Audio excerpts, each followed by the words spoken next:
conference in DC, environmental, he's the chairman of the environment committee. So he go to the conference. So when he comes back, so when he came back, he called me. When I was returning the call, he didn't pick. So I called Assin and said, oh, he's at Ridge Hospital. So around 10 o'clock, we met with the wife and went there. They discharged him the following day. That day, I couldn't call. The next day I called, he didn't pick. So I went straight to the house. When I went, the way he was lying on the couch, then, okay, I met Honorable Sete Champon first. He was going. He had gone to visit him, going out. They said, okay, no, let's two of us go because Kwabena can't want him. He has to go to America. So we went. Then I told Masa, if it's money, it is not a problem. You are not poor. You better take your health seriously. So I gave him examples of my experience in Korle Bu and 37 and everything. But he has a very good friends who are medical doctors here. So he was sure. So we left it. All I heard was that he was going to do the surgery on Saturday. Then we said, no, we will not agree. And we thought Boachi was the problem. So we were going to do a luta. He's our senior brother. We go, whatever he says, we say he brushes it off.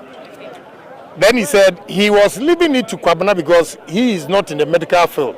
Kwabena himself is in the medical field, so he was responding to it. But when he saw the results, the last results, then he said no. He convinced himself that he would go. And we thought, oh, this is something that he was going to come back in it. So I was there. I was in US myself, monitoring the thing. I was in Jersey and they were in Connecticut. The daughter and the wife came to me on Monday. Then I got a call from another good friend of ours, Honorable Cabo. I woke up Wednesday morning and he had called about 5 times. Scratchy, we are hearing bad news, so call Eva. So I tested Eva and he said, well, it's true, but the whole of last night I was with him. But I shall speak with you. Wednesday morning he's stable. I say, okay. So I was on the highway somewhere when they called me around 4 o'clock. And one of our boys was crying. But I had cushioned myself because on Monday when Eva left the place, I said, look, you are hiding something from me. Why you don't want to tell me what is going on? So when she went back to Connecticut, she tested me and said, honestly, I have to tell you the truth. Every day is a miracle. Then I panicked. I have a text message here on the 13th of November. He gave me directives to do something. I was responding. But since 13th November, he sent it on the 11th. I didn't see it, so 13th, I responded until date. He never responded. So I was suspicious. That is why I forced the wife, and she told me, she texted me and said, Honorable, every day is a miracle. And Wednesday morning, I got a call from Cabo.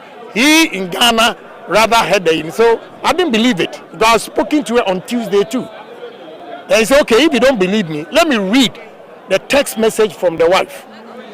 So he read the message to me, then I quickly tested the woman again. And said, oh, it's true. Last night, it was critical. But this morning, Wednesday morning, it's stable. Then in the afternoon, around 1 something, he passed. So, you know, such is life. But I don't know, he's so careful. He does his medical checks and everything. So now I don't even know what to do. Whether to do medical checkup, whether to exercise, we don't know. I think when your time is up, you know, you can't do anything about it. Now I'm not crying. I've cried for about 2 days, especially when I see the woman I know, you know, but I've come to terms with it. We'll see that whatever he left behind, that it was not arranged properly. We know quite a few things, so I've spoken to Boachi, and me, I'm transparent. I'm not greedy for anything, so whatever I was doing with him, I'll continue to do it for the family. And